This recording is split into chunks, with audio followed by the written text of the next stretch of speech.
ప్రభునందు ప్రేమైనటువంటి సహోదరి సహోదరులారా, ఈ తెలుగు బైబిల్ నాలెడ్జ్ ఛానల్ని వీక్షించడానికి వచ్చిన మీ అందరికీ ప్రభునామం పేరట శుభాభివందనములు తెలియజేస్తున్నాను.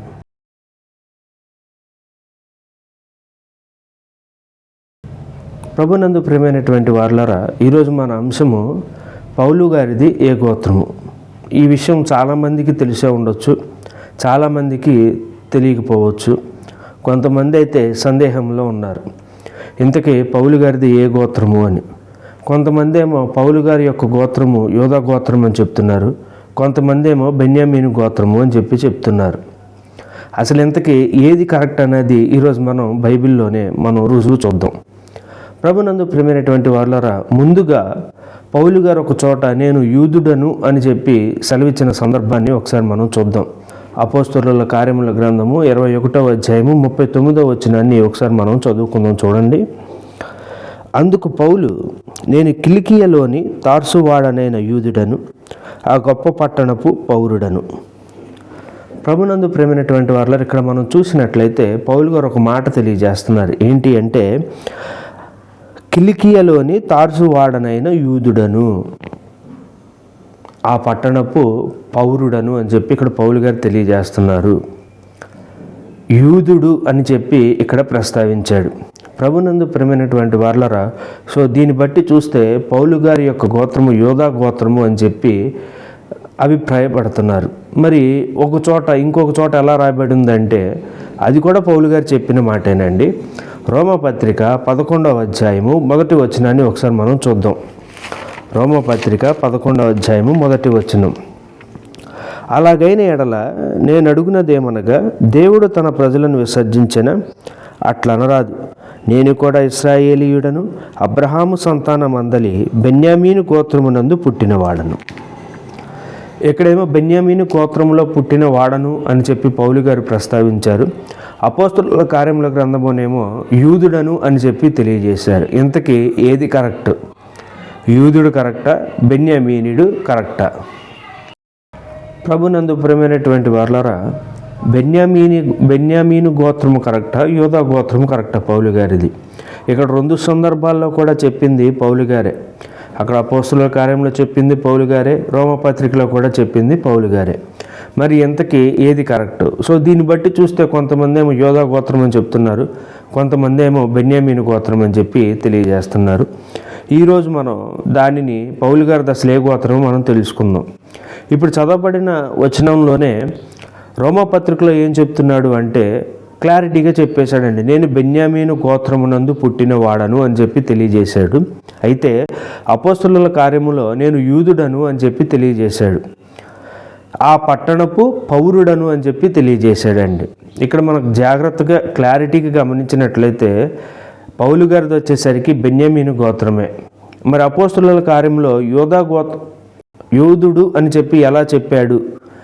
అపోస్తలుల కార్యంలో యూదుడు అని ఎలా చెప్పగలిగాడు మరి అని చెప్పి ప్రశ్న కనుక వేసినట్లయితే, ప్రభునందు ప్రియమైనటువంటి వారులారా, రాజుల కాలంలో అనగా సొలొమోను కాలంలో ఇశ్రాయేలీల 12 గోత్రములు గల ఇశ్రాయేలీల రాజ్యము 2 ముక్కలుగా చీలిపోయిందండి. సొలొమోను చేసిన పాపమును బట్టి ఆ రాజ్యము 2 భాగాలుగా విడిపోయింది. మనకి క్లారిటీగా రెహబాము యొక్క కాలంలో తెలుస్తుంది. అక్కడ ఏం జరిగింది అంటే 10 గోత్రములు ఇశ్రాయేలీల రాజ్యముకు ఒక సైడ్ వెళ్ళిపోయింది. 2 గోత్రములు యోధా గోత్రము మరియు బెన్యామీను గోత్రము కలిపి యోధా రాజ్యముగా విడిపోయింది. 12 గోత్రములు గల ఐక్య ఇశ్రాయేలీల యొక్క రాజ్యము 2 భాగాలుగా చీలిపోయి యోధా బెన్యామీనుతో కలిసి యోధా రాజ్యముగాను, మిగిలిన 10 గోత్రములు కలిసి ఇశ్రాయేలీల రాజ్యముగాను స్థిరపడ్డాయి. అయితే ఇప్పుడు యోధా రాజ్యముగా పిలువబడుతున్న రాజ్యంలో 2 గోత్రాలు ఉన్నాయండి. ఒకటి యోధా గోత్రము, 2 బెన్యామీను గోత్రము. మరి ఇప్పుడు పౌలు గారు పుట్టింది బెన్యామీను గోత్రము. అయితే ఈ బెన్యామీను గోత్రం ఎక్కడుంది?